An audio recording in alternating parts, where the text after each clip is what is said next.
À l'occasion du vernissage du 8e concours de la preuve par l'image de l'ACFAS, 8 des 20 finalistes nous ont parlé des images qui illustrent leurs recherches. Marie-Lou Gendron-Marcelet, d'une équipe de l'Université de Montréal, nous éclaire sur son image intitulée « Flamboyante galaxie ». Alors, pouvez-vous nous décrire ce que nous voyons?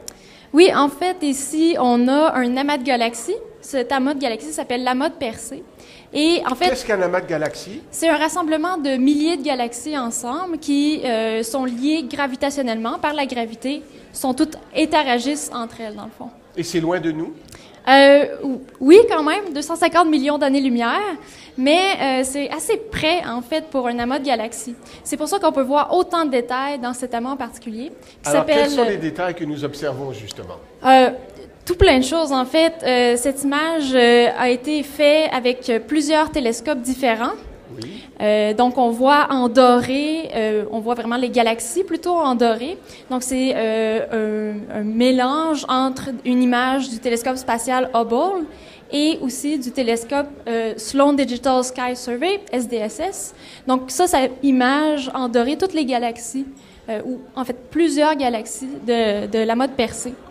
Ensuite, ce qu'on peut voir qui est plutôt en bleuté sur l'image, c'est plutôt de la lumière qu'on ne perçoit pas avec nos yeux. C'est de la lumière rayon X. Oui. Et ça a été obtenu avec le télescope spatial Chandra. Donc, c'est le gaz qui se trouve entre les galaxies et qui est extrêmement chaud, à peu près 60 millions de degrés Celsius. D'où vient-il, ce gaz? C'est très, très diffus. Il n'y a pas grand-chose entre les galaxies, mais c'est extrêmement chaud puisque ça se trouve au centre d'un amas de galaxies. Ah, ouais. Et justement, ce qui est très, très brillant ici oui. au centre, c'est oui. quoi ça? Bien, ça, c'est NGC 1275. Pas un nom très poétique, mais une galaxie incroyable puisqu'elle se trouve au centre de l'amas. Donc, c'est la galaxie qui domine les autres en termes de masse. En fait, elle a plus d'étoiles que les autres galaxies et elle est au centre là, de cet amas. Et au centre, encore une fois, de cette galaxie se trouve un trou noir supermassif qui est très actif, en fait. Ah, et combien est-il supermassif? À peu près 800 millions de fois la masse du Soleil, fait que c'est quand même super massif. Là, 800 vraiment. millions de masse du Soleil? Oui. Mais c'est extraordinaire. Ça veut dire qu'il a réussi à absorber tout au long de sa vie 800 millions d'étoiles comme notre Soleil. Exactement. Il les a incorporées dans ce qui est très bizarre, un trou noir. Donc, c'est un trou noir qui existe depuis combien de temps? Ben, il s'est formé probablement au début de l'univers. Là. Ça, c'est pas encore clair exactement. Plus de 4 milliards d'années. Ensuite, les étoiles sont apparues quelques centaines de millions d'années après le Big Bang. Donc, à peu près 4 milliards d'années. Oui, et il a grossi tranquillement.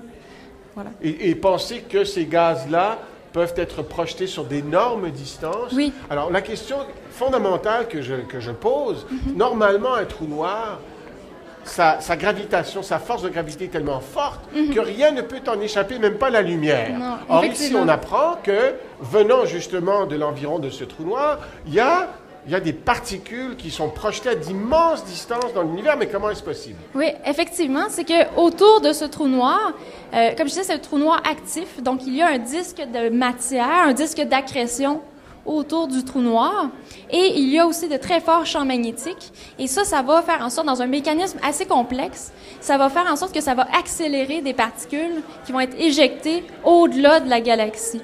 Mais c'est pas des particules qui viennent à l'intérieur du trou noir. Et il y a quelque chose qui m'a frappé, on va terminer avec ça, c'est des électrons qui sont relativistes. Oui. Qu'est-ce qu'un électron relativiste? Un électron, c'est une petite particule, et relativiste, ça veut dire que les électrons se propagent très, très, très rapidement, donc près de la vitesse de la lumière. Et c'est ce qu'on peut voir en rose sur l'image. Et pour terminer, ce que nous voyons là, c'est l'amas de galaxies il y a 250 millions d'années. Exactement, oui. C'est un télescope à remonter le temps. Oui, c'est ça. Merci beaucoup. Merci.